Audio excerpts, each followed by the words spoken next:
Hi everyone, my name is Catherine, and I want to share a story about how luck played a significant role in my life, especially concerning my ex-husband Jonathan and his mother Emma, who attempted to undermine me. I don't consider myself a mastermind with elaborate schemes for revenge. The turn of events in my favor was entirely coincidental, combined with Emma's lack of judgment. Let's start from the top. When Jonathan and I were dating and eventually got married, I saw him as an incredibly driven individual. He perfectly balanced being a caring partner while also pouring immense effort into his work. During our time together, Jonathan made sure I felt loved and supported in every possible way. He was in the process of growing his business, aiming for great success, and I was fully supportive, admiring his dedication. My interest was never in his wealth. However, Emma, his mother, was convinced from the start that I was only after his financial gains. Emma would often confront me, claiming she knew my true intentions were focused on Jonathan's wealth. But the reality was, when Jonathan and I began our relationship, he was far from being wealthy. I supported him unconditionally, never seeking financial gain. Emma, on the other hand, believed she had educated Jonathan to prioritize financial success above all else, including relationships. She claimed her teachings were the reason behind his ambition. However, I saw a flaw in her pride. Jonathan's obsession with wealth wasn't about passion or fulfillment. It was purely about accumulating riches, a mentality deeply ingrained by Emma. Despite Emma's insistence that Jonathan would choose money over our relationship, I hoped for a different outcome. Unfortunately, my marriage to Jonathan proved Emma's point. After we got married, Jonathan changed drastically. He became distant, pouring all his energy into his work, leaving no room for affection or warmth in our relationship. This shift in his behavior was disheartening, and I found myself clinging to the hope that the situation would improve. In this story, you'll see how unexpected circumstances and sheer luck led me through a challenging chapter of my life, facing deception from those I once trusted. It's a tale of resilience, the unpredictability of fate, and the realization that sometimes we find strength and vindication in the most unexpected ways. Jonathan was under a lot of pressure due to his personal aspirations for his business, and at first, I tried to be understanding. However, after 3 years with no change, I realized we couldn't continue this way. I approached Jonathan, expressing how our marriage felt more like a contract than a relationship. I told him, "Jonathan, we've lost our connection. You've stopped showing me any affection, and our dates have become a thing of the past. I feel neglected." Jonathan's response was dismissive. "Why should I take you out? Dates are just unnecessary expenses. I'm not working this hard for you to live like royalty. We're married. Those romantic gestures are no longer required." I tried to explain that it wasn't about the money, but about spending quality time together. Jonathan, however, couldn't see past the financial aspect, asking sarcastically if taking time off would somehow increase his bank balance. I felt deeply hurt, not just by Jonathan's indifference, but also by the realization that he valued money over our relationship. This mentality, I believe, was heavily influenced by his mother, Emma. She continued to encourage Jonathan to prioritize work and money above everything else, including our marriage. Eventually, the lack of affection and the loneliness became unbearable, leading me to file for divorce. Jonathan resisted, but it seemed his main concern was the financial implications, particularly the alimony payments. Given the significant difference in our incomes, the court decided in my favor. Emma's reaction to the divorce proceedings was vitriolic. She accused me of marrying Jonathan for his wealth, calling me a gold digger and blaming me for his suffering. Despite her accusations, I stood my ground, reaffirming that my decision to leave was due to Jonathan's neglect and obsession with money, a trait that Emma herself had nurtured in him. In our final conversations, Emma remained unyielding, insisting that money should be Jonathan's only concern, and derogatorily referring to me as a gold digger. These exchanges only confirmed my decision to leave, as it became clear that both Jonathan and Emma valued wealth over love, connection, and the basic elements of a meaningful relationship. Emma made it clear she was determined to support her son through the aftermath of our divorce, expressing hope that the court wouldn't grant me any financial support. Despite her resolve, I noticed that Jonathan had become increasingly distant from her since I moved out. In his newfound solitude, Jonathan seemed to focus more on protecting his wealth, gradually excluding anyone who might have a claim to his assets. This behavior raised red flags for me, suggesting that he might be struggling with deeper issues that warranted professional help. His actions grew increasingly erratic, with his mother being the sole constant in his life, up until a peculiar incident occurred shortly after our divorce. One morning, as I was preparing for work, I was caught off guard by an unexpected visitor, Emma, my ex-mother-in-law. Her presence was a surprise, not just because she lived out of town, but because she had remained mostly absent during the divorce, except to spur on Jonathan.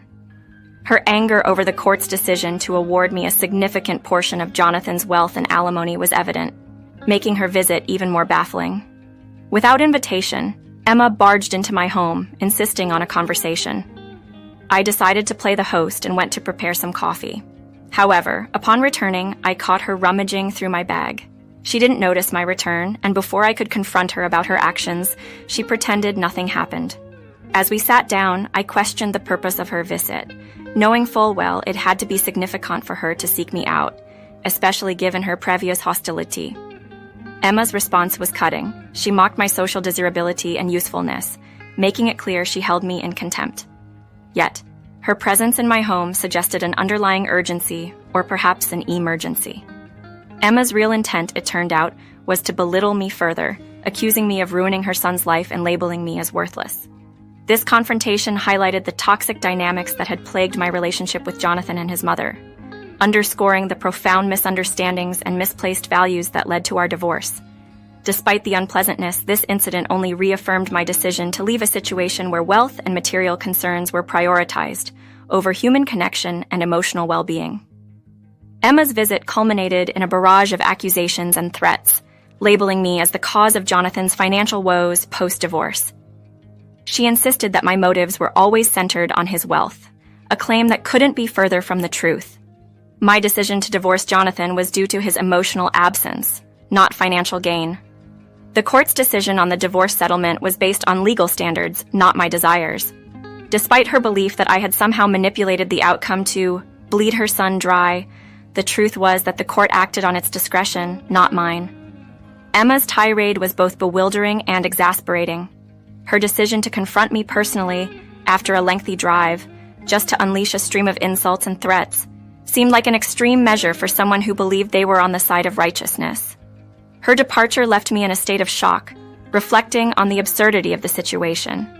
The real intrigue began the next day, when recalling Emma's furtive rummaging through my bag, I decided to check my belongings. To my dismay, my credit card was missing. Despite a thorough search, the card remained unaccounted for, leading me to suspect Emma had taken it.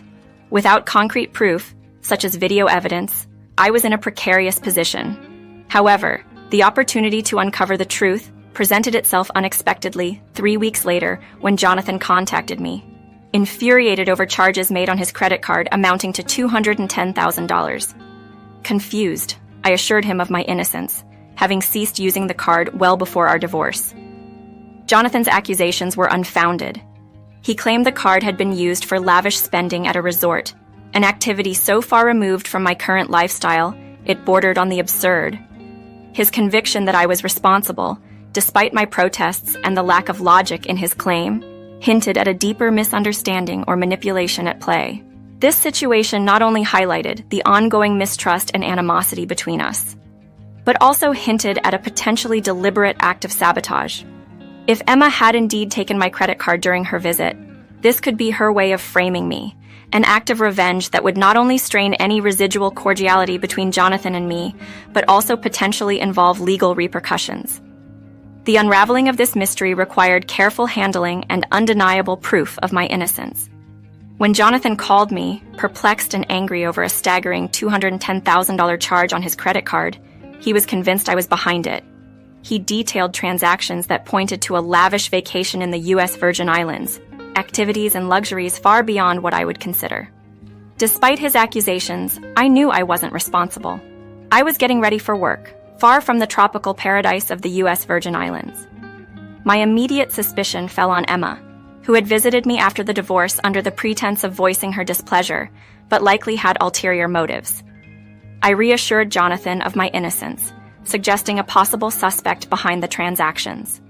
The timing of Emma's visit and the subsequent disappearance of my credit card seemed too coincidental. It appeared she may have taken it, not just to vent her frustrations, but to entrap me in a financial debacle as retribution for the divorce settlement.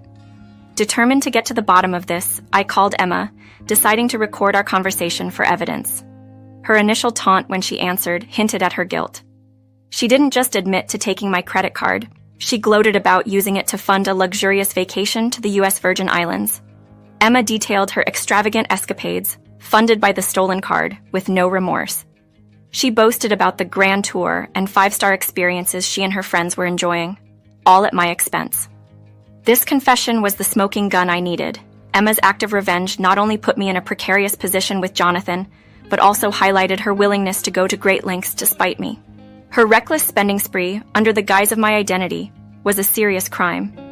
Armed with this confession, I now had the evidence required to take legal action, not only to rectify the financial damages, but also to hold Emma accountable for her vindictive and unlawful behavior. Emma's gleeful admission to spending $210,000 using my credit card was shocking. She justified her actions as a form of revenge, claiming it was payback for the divorce settlement I received from her son. Her tone, mixed with a hint of laughter, suggested she saw her extravagant spree as a righteous balancing of the scales. Her confession, however, was more than just an admission of guilt.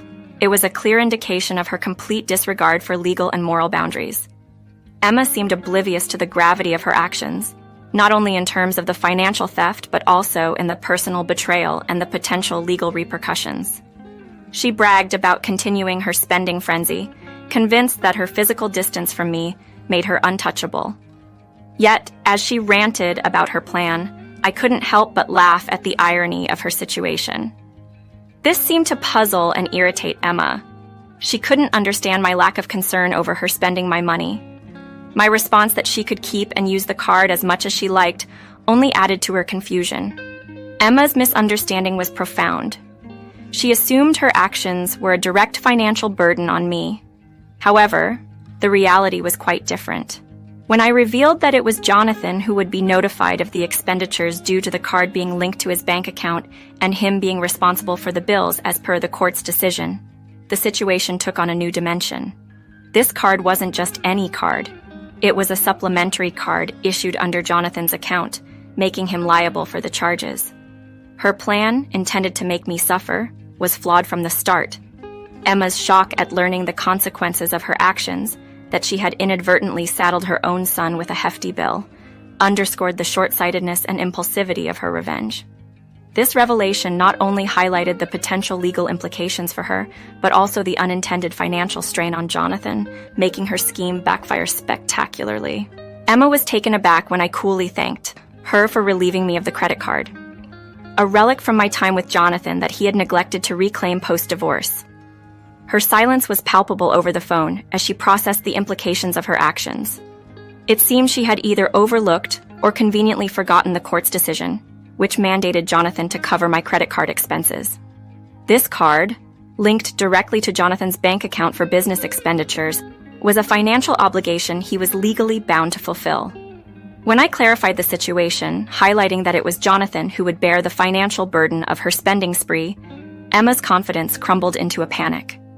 Her repeated denials and eventual abrupt hang-ups were telltale signs of her realization and regret.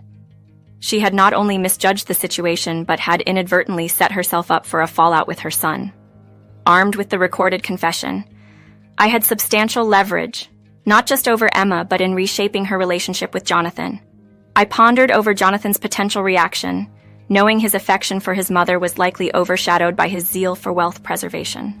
Following Emma's hasty retreat from our conversation, I reached out to Jonathan to unfold the events. I presented him with a choice. Either we could jointly report the unauthorized use of the card to the authorities, or he could handle the matter personally. Jonathan's immediate concern over the hefty sum lost indicated his readiness to pursue the culprit. Revealing that Emma was behind the theft required a moment of preparation, given the magnitude of the revelation. Her actions not only constituted a betrayal of trust, but also a significant financial loss for Jonathan. This disclosure was poised to test the bounds of familial loyalty against the backdrop of financial security, setting the stage for an inevitable confrontation between mother and son over a deeply misguided attempt at retribution. Last week, amidst an unexpected visit where Emma accused me of ruining Jonathan's life, it turns out her real motive might have been to swipe my credit card. Jonathan was skeptical at first, finding it hard to believe his mother could be behind such a deceit, especially since she too was vacationing in U.S. Virgin Islands.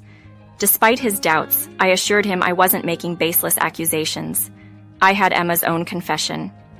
I explained to Jonathan that Emma had admitted to taking the card, thinking she was retaliating against the divorce settlement I received. She aimed to balance the scales by spending what she presumed was my money. Skeptically, Jonathan requested evidence, so I sent him the recording of Emma's admission. The revelation left Jonathan stunned and furious, prompting a call back to me. Confirming the evidence was sufficient, he expressed disbelief at his mother's actions and resolved not to cover the expenses himself.